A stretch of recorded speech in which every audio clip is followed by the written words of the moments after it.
नमस्कार। एक बार फिर आप सभी का स्वागत है। एक बड़ी खबर निकलकर सामने आ रही है जम्मू कश्मीर के हवाले से।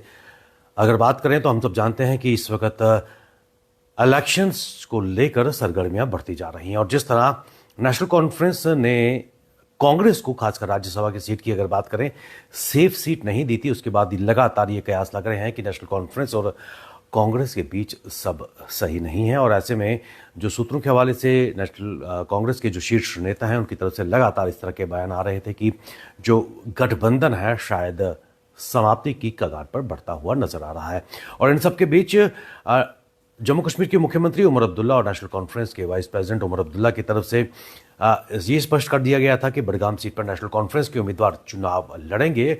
और ऐसे में नगरोटा विधानसभा सीट उन्होंने कहा था कि अगर कांग्रेस चाहती है तो कांग्रेस को दी जा सकती है। लेकिन ये सब समीकरण इसलिए बढ़ते हुए नजर आ रहे हैं क्योंकि राज्यसभा की जिस सीट को लेकर कांग्रेस को काफी आशाएं थी, वो आशाएं मिट्टी में मिली थी। और उसके बाद कहीं ना कहीं कांग्रेस के जो स्वर थे बदलते हुए नजर आए थे और लगातार ये फीलर दिए जा रहे थे कि गठबंधन में सब कुछ सही नहीं है।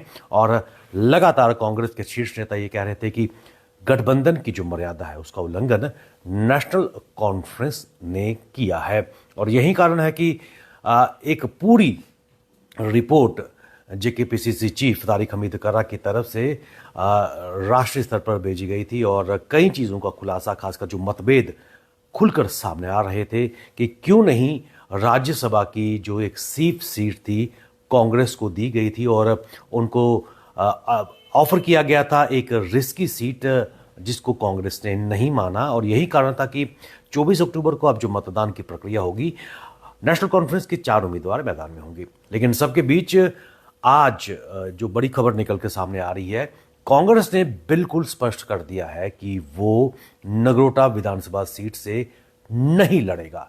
ये संकेत भी निकल के सामने आ रहे हैं कि मतभेद अपने चरम पर, यानी कि अपने विंटेज पॉइंट पर पहुंचते हुए नजर आ रहे हैं। और शायद ये गुस्सा नजर आ रहा है जो कांग्रेस के कार्यकर्ताओं का, जो फीडबैक के रूप में राष्ट्रीय स्तर पर भेजा गया है।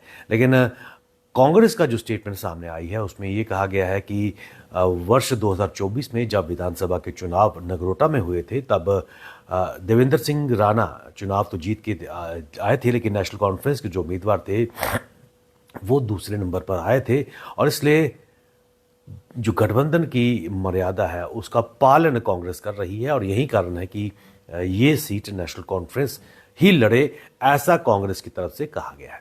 लेकिन स्थिति उतनी भी साफ नहीं है और सूत्रों की माने जो हमारे पास लगातार फीडबैक आ रहे हैं, कई नेताओं ने अपना नाम ना बताने की शर्त पर यह कहा है कि अंदर सब कुछ ठीक नहीं चल रहा है, क्योंकि जिसकी शुरुआत ना केवल राज्यसभा सीट बल्कि उससे पहले हो चुकी है। क्योंकि लगातार ये कहा गया है कि जब भी नेशनल कॉन्फ्रेंस के काबीना मंत्री जम्मू के दौरे पर आते हैं तो शायद ही किसी वरिष्ठ कांग्रेस के अधिकारी या ऑफिशियल को अपने साथ ले चलते हैं और कहीं ना कहीं कोalition की जो मर्यादा है उसका उल्लंघन पिछले 1 साल से होता हुआ नजर आ रहा है। सूत्रों का यह भी मानना है कि कांग्रेस के जो करीबी है उनका यह मानना है कि क्या कारण है कि जब भी कोई बड़ा फंक्शन जम्मू में आयोजित होता है, जम्मू डिवीजन में आयोजित होता है, तो कांग्रेस के जो नेता हैं उनकी अनदेखी नेशनल कॉन्फ्रेंस के काबीना मंत्री या फिर उनके ऑफिशियल्स नेता करते हुए नजर आ रहे हैं। यह भी कहा जा रहा है कि एक डेलिब्रेट अटेम्प्ट ये नजर आ रहा है कि कांग्रेस के नेताओं की अनदेखी लगातार पिछले 1 साल से होती हुई जा रही है और जहां भी बड़े ऑफिशियल फंक्शंस हो वहां पर उनको बुलाया नहीं जाता। कांग्रेस का कोई फंक्शन हो तो नेशनल कॉन्फ्रेंस के लोअर रिंग नेता, यानी कि लोअर लेवल के नेता वहां पर पहुंचते हैं और कहीं ना कहीं ये अनदेखी पिछले 1 साल से कांग्रेस के जो नेता हैं महसूस कर रहे हैं। और यही कारण है कि उनका सब्र का जो पैमाना है छलकता हुआ नजर आ रहा है। और जो रिफ्ट खासकर पिछले काफी समय से नजर आ रही थी राज्यसभा में, वो अपने चरम पर पहुंची है।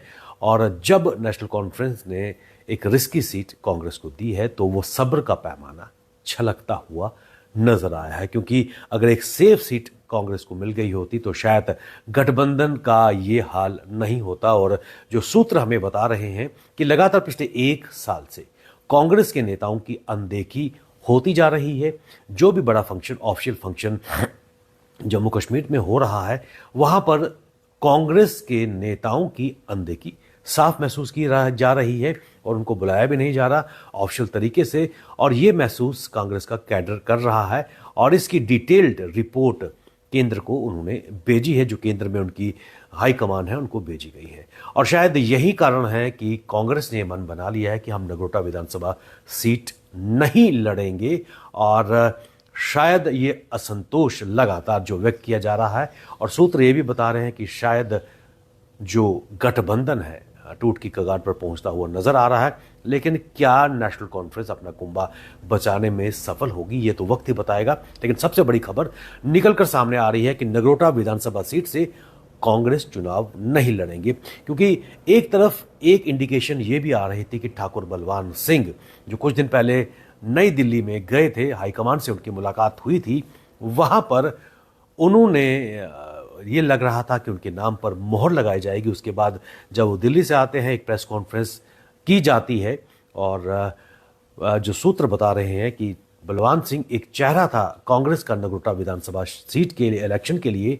लेकिन क्या कारण आए हैं कि कांग्रेस ने लास्ट मोमेंट पर अपना नाम ये सीट पर अपना उम्मीदवार घोषित नहीं किया, जबकि जम्मू कश्मीर के मुख्यमंत्री और नेशनल कॉन्फ्रेंस के उमर अब्दुल्ला ने कह दिया था कि बडगाम से नेशनल कॉन्फ्रेंस का उम्मीदवार चुनाव लड़ेगा और कांग्रेस के लिए अगर कांग्रेस चाहती है तो नगरोटा से वो सीट जीत जाएगी, सीट के लिए अपना कैंडिडेट खड़ा किया जा सकता है। लेकिन जो समीकरण निकलकर सामने आ रहे हैं, सब कुछ सही गठबंधन में नहीं हो रहा। नेशनल कॉन्फ्रेंस और कांग्रेस के बीच लगातार जो तनाव है, जो टेंशन है, बढ़ता हुआ नजर आ रहा है। और यही कारण है कि असंतोष, डिससेटिस्फैक्शन कांग्रेस में बढ़ती जा रही है।